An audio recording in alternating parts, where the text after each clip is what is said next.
I'll take that because look where women's basketball is. People are talking about women's basketball, but you never would think that we'd be talking about women's basketball. People are pulling up to games. We got celebrities coming to games, sold out arenas, like just because of one single game. And just looking at that, like, I'll take that role. I'll take the bad guy role, and I'll continue to take that on and be that for my teammates. And if I want to be that, and I know I'll go down in history, I'll look back in 20 years and be like, yeah, the reason why we watching women's basketball is not just because of one person. It's because of me too, and I want y'all to realize. Angel Reese once said, "I don't need anyone to tell me I'm great. I already know I am." Turns out, somebody might have needed to pass that confidence on to her fan base. Because when she stepped into her long-awaited debut, the energy? Missing. The cheers? Nowhere. The buzz? Silent. The arena felt less like a season opener and more like a closed rehearsal. Seats sat empty. The echoes were louder than the crowd. You could practically hear the sneakers squeak in surround sound. But here's where it flips. Instead of letting the awkward quiet rattle her, Reese owned it. No panic. No visible frustration. Just pure main character energy. She turned a ghost town atmosphere into her own personal stage. And what happened next completely changed the narrative. Trust me, nobody saw it coming. Okay, so people are watching, not just because of one person. All right, but they're watching because of Me Too. Me Too. They're playing at LSU. There are people right now, her fans. You know what? Her social media fans. Angel Reese said she was her. And apparently, her means walking into your first pro game ready for a moment and getting a whole lot of silence instead. This was supposed to be the big debut, the spotlight, the statement. Instead, it felt like a scrimmage nobody scheduled. The crowd noise sounded like someone forgot to plug it in. You know it's rough when even the popcorn vendors are staring into the distance rethinking their career paths by halftime. The arena wasn't just quiet, it was peaceful. Calm. Zen-level serenity. You could have rolled out yoga mats at center court and hosted a mindfulness retreat. No distractions. No chaos. Mostly because there wasn't exactly a stampede of fans fighting for seats. And yet, somehow that empty backdrop made the whole thing even louder. Be here with you guys today, Angel Reese. Girl, you're my angel, you're my darling. Folks, the Chicago Sky Game 1 of the preseason was underway last night. Angel Reese looked pretty good, but we're gonna get into that momentarily. On the negative side, Angel Reese fans, LSU fans, all of you who tell us, oh my God, what a big superstar. Meanwhile, somewhere else in the basketball multiverse, Caitlin Clark is out here turning regular season games into full-blown events. Ticket sales? Exploding. Jerseys? Flying off shelves. Social media? Moving like she just dropped a surprise album. It's giving sports version of the Eras Tour energy. Every seat packed. Fans lining up hours early. Cameras flashing like it's a red carpet premiere instead of a Tuesday night tip-off. The volume hits different too.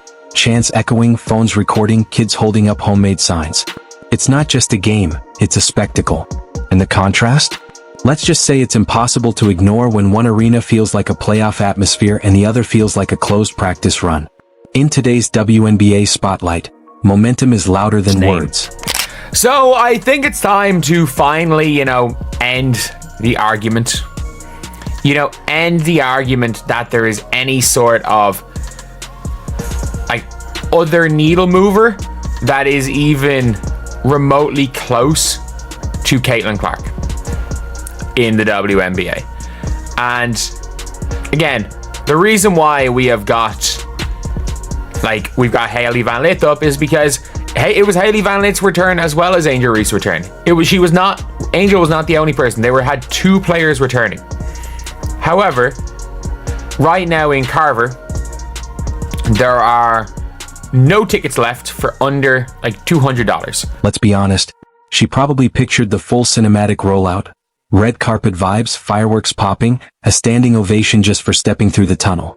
Instead, she got ambience, not booze, not cheers. Just that dry, echoing gym silence. The kind where every sneaker squeak sounds like it's on a microphone. The audio equivalent of a tumbleweed drifting across polished hardwood. It's that painfully awkward pause after someone confidently says, "Trust me, I'm a big deal," and the room responds with absolutely nothing. No applause. No gasps. Just air conditioning and existential reflection. And somehow that silence said more than any headline ever could. Twitter fingers turn to can't even show up and buy ticket fingers. Angel Reese going home to her alma mater, LSU, plays against the Brazilian national team in front of 6,373. To be fair, Angel Reese has never exactly done low-key. She steps onto the court like it's already hers, carries herself like rebounds were personally patented in her name, and swats away criticism the way most people brush off background noise. That bold energy has always been part of the brand. But confidence hits a little differently when it echoes. When the arena isn't roaring back. When the loudest reactions are keyboard taps from reporters half-scrolling their feeds and a lone security guard blinking through a long shift. The swagger didn't disappear, it just sounded, amplified by the silence. And sometimes, the absence of noise is louder than any chant could ever be. I've tried to tell you guys, you heard me say it on this channel. A lot of Angel Reese fans are not basketball fans, and they are proving it. They proved it last night without a shadow of a doubt. That was one of the most embarrassing things I've ever seen. You might be like, well, Rhodes, what was so embarrassing? The wild part? While Angel Reese was out there trying to lock in and block out the noise, or lack of it, Caitlin Clark was stepping into a debut that felt more like a championship parade. Sold out. Not just full, overflowing. The kind of demand where ticket prices start looking like resale for a Beyoncé tour stop. Every seat taken. Every camera up. Every fan ready for a moment. And did Clark deliver? Absolutely. Deep threes. No-look passes. Plays that had the crowd buzzing like it was still NCAA Division I women's basketball tournament season. The arena fed off it. Every highlight turned into a roar. Meanwhile, Reese's night felt quieter. Not disastrous. Not headline-grabbing. Just not the kind of performance people circle on their calendars weeks in advance. The contrast was sharp, spectacle versus subtle. Still, confidence doesn't clock out. Even with the comparisons swirling and timelines lighting up, Reese kept that same bold tone she's always had. Because if there's one thing about her, she's never been shy about owning her narrative. I don't want to hear ever again anyone ever tell me that there's anyone that's like Caitlin Clark in the WNBA. I don't ever want to hear it again. Nobody. There is nobody like her. I'm not glazing her. I'm telling the truth. And when the spotlight doesn't hit the way you imagined, it's easy to start side-eyeing the system. Angel Reese has never been shy about speaking her mind, and when the energy around her debut felt underwhelming, the tone shifted toward frustration. Hints about narratives. Whispers about unfair treatment. The idea that maybe the moment didn't match the marketing because of forces beyond the court. But here's the uncomfortable comparison. Caitlin Clark didn't just walk into hype, she built it brick by brick. During her run at University of Iowa, she turned regular season matchups into national events. Logo threes that felt routine. No-look dimes that broke defensive schemes and Twitter at the same time. Performances during the NCAA Division I women's basketball tournament that pulled record ratings and forced primetime conversations. Analysts didn't start calling her generational by accident. That label came after scoreboard damage and highlight reels stacked higher every week. She didn't beg for the spotlight. She kept scoring until the spotlight had no choice but to follow. Meanwhile, Reese's brand has often leaned into theatrics. The gestures, the stare-downs, the unapologetic edge. That swagger resonates with a lot of fans. But swagger without sustained spectacle? It lands differently at the pro level, where every player was a star somewhere before they arrived.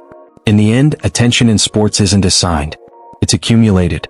And right now, one narrative feels powered by box scores and broken records, while the other is still trying to prove it belongs in the same headline. They get that attention now. And I told you before that it had to sort of be like reality TV. And that's what they're starting to give us. And we're paying attention. We're all tuned in. They're getting more attention than they've ever gotten before. And a part of it is Angel Reese. We cannot deny that. She was a part of it. Is she the part of it? No, that's Caitlin. Caitlin is the person who's the main factor. She's the top of the show. She's what everybody came to see. So it didn't take long for the spin cycle to start. Supporters of Angel Reese pointed to the schedule, the marketing, the timing, the idea that maybe she's too real for the league's comfort. And sure, narratives fly fast in the social media era. But here's the reality of professional sports. Attention usually follows production. No one is allergic to confidence. Leagues don't bench charisma. They amplify performance. When the numbers pop, when the moments stack up, when the highlights travel, the cameras follow automatically. That's where the contrast with Caitlin Clark feels sharp. Clark's approach has largely been scoreboard first. Show up. Deliver. Let the stat line do the talking. The energy becomes inevitable because the output is undeniable. Reese, on the other hand, has built a brand around presence. The gestures, the emotion, the unapologetic edge. That works when the performance matches the volume. But when the production dips, the theatrics become the headline instead of the footnote. And post-game body language? Cameras catch everything. Frustration reads differently when the arena isn't buzzing. Speeches about still being that girl hit harder when the moment backs them up. At the pro level, the margin is thin. Every player was dominant somewhere before they got here. The difference now isn't who talks bigger, it's who delivers bigger consistently. Because in this league, hype is rented. Production is owned.